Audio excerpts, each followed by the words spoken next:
बंधुवर जय माता दी।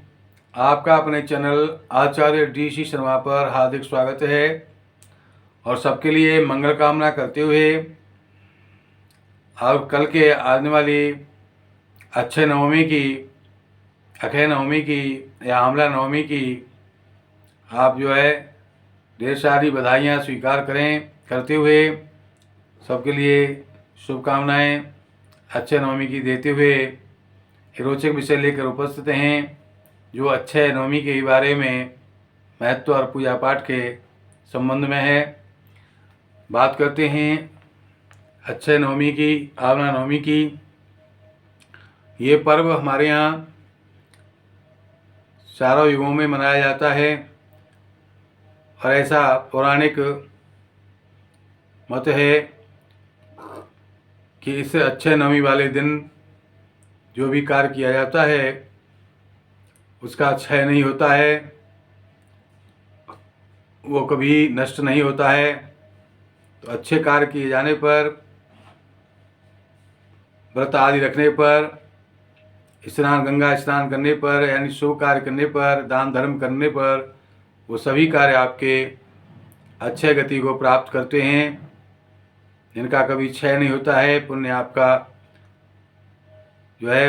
अच्छे हो जाता है।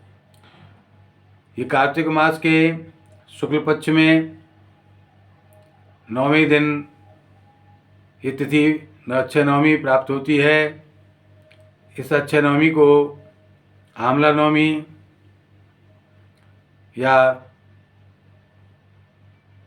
अक्षय नवमी भी कहते हैं देसी भाषा में। और ये इस बार 21 नवंबर सन 2023 को मंगलवार के दिन हमें प्राप्त हो रही है। और ये मंगलवार को सूर्यास्त से पूर्व ही हमको प्राप्त हो जाएगी, यानी कि प्रातः 3:30 बजे से अक्षय नवमी ये नवमी की तिथि प्रारंभ हो जाएगी और रात्रि पर्यंत 25:10 तक उपलब्ध रहेगी।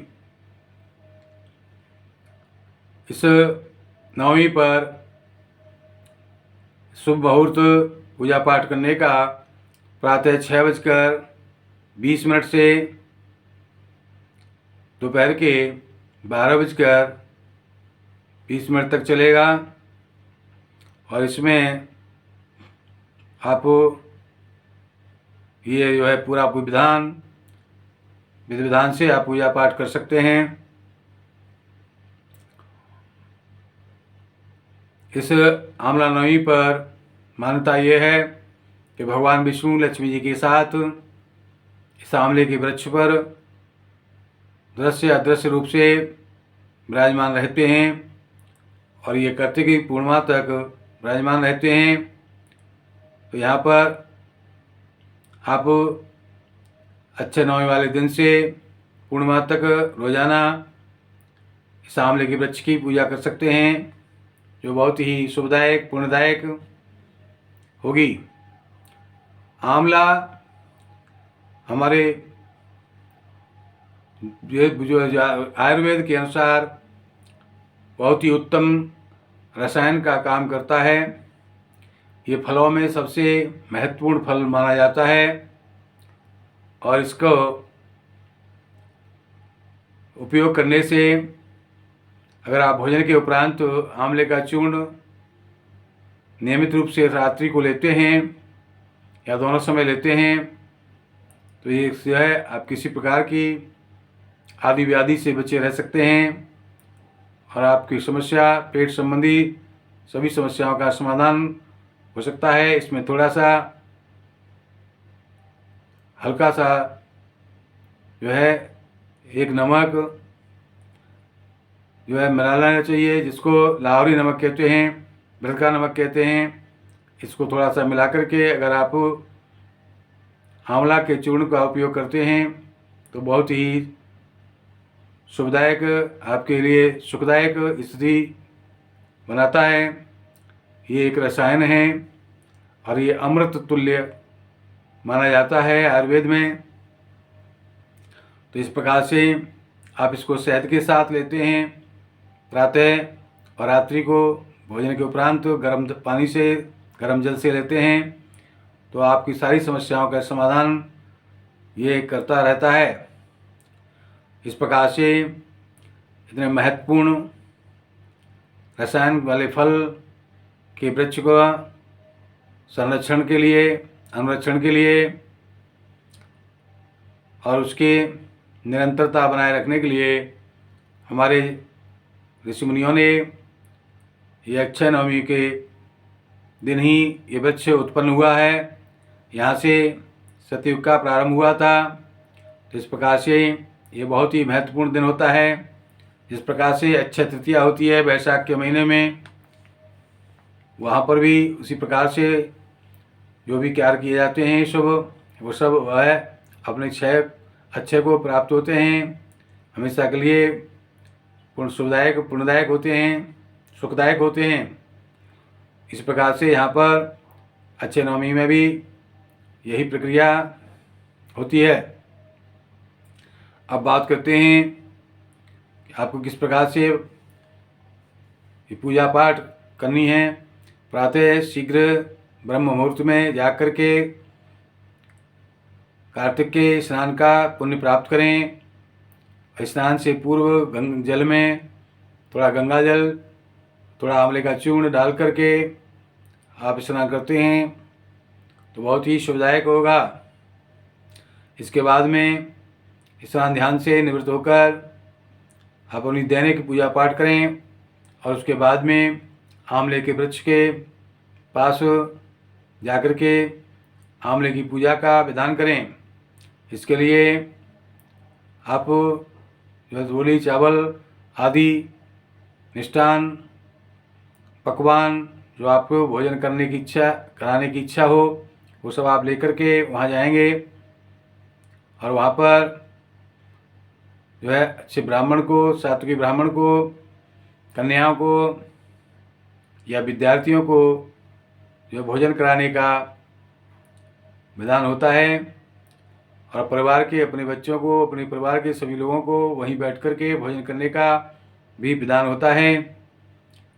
इस अक्षय नवमी के दिन आंवले के वृक्ष के पास बैठ कर के उसकी पूजा की जाती है। उसको भगवान विष्णु का, लक्ष्मी जी का, लक्ष्मी नारायण का रूप मानते हुए आप जो है पंचोपचार सोपचार पूजन करेंगे। उनको जो है जल चढ़ा करके स्नान करेंगे, पाद देंगे, अर्घ देंगे और उनको जो है रोली से, हल्दी से टीका लगाएंगे, चावल लगाएंगे। और चावल का नाम भी अक्षत होता है, वो भी अक्षत होता है, यानी जिसका कोई छत नहीं होता, जो छत विचत नहीं होता उसको अक्षत कहते हैं। तो अक्षत लगाएंगे, धूप दीप देंगे, उनको यज्ञोपवीत पहनाएंगे, एक वस्त्र या वस्त्र के रूप में कलावा उनको देंगे। और इसके बाद में एक कच्चे सूत का एक बंडल लेकर के उनको जो है अभी भोग लगा करके जल का आचमन दे करके दक्षिणा के रूप में एक सिक्का रख करके वृक्ष की जड़ में इस प्रकार से जो आप भोजन ले गए हैं उसका भोग लगाएंगे। और एक कच्चे सूत को हाथ में लेकर के, एक हाथ में एक सुपारी, एक सिक्का रख करके मुट्ठी बंद करेंगे और दूसरे हाथ से उस सूत को पकड़ करके उसकी जो है पिंडी वृक्ष की जो होती है उस पिंडी के चारों तरफ घूम करके उस वृक्ष के चारों तरफ वृक्ष की जो है पीढ़ी से उसको लपेटेंगे। इस प्रकार से 3 या 5 या 7 परिक्रमा करते हुए आप उसको लपेटते हैं तो बहुत ही सुखदायक पुण्यदायक स्थिति प्राप्त होगी।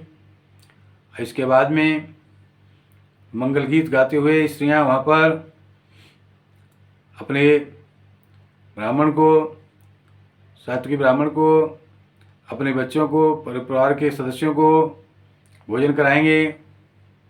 भोजन करते समय ध्यान रखें पालती लगाकर उत्तर या पूर्व दिशा में पूर्व दिशा की तरफ चेहरा रख करके, पूर्व दिशा या उत्तर दिशा की तरफ चेहरा रख करके भोजन करते हैं। इस प्रकार वहाँ पर करने से उत्तम फलों की प्राप्ति होती है, शरीर स्वस्थ रहता है। और आज से ये निश्चय करेंगे कि हमें आंवले के चूर्ण, आंवले के पाउडर या जो है साबुत आंवले को आंवले का मुरब्बा बना करके या अचार डाल करके माने किसी भी रूप में रोजाना आप सेवन करना है। सब प्रकार की आदि व्याधियों को दूर करने की इसमें सामर्थ्य होती है। इस प्रकार से विधि विधान करके वहाँ पर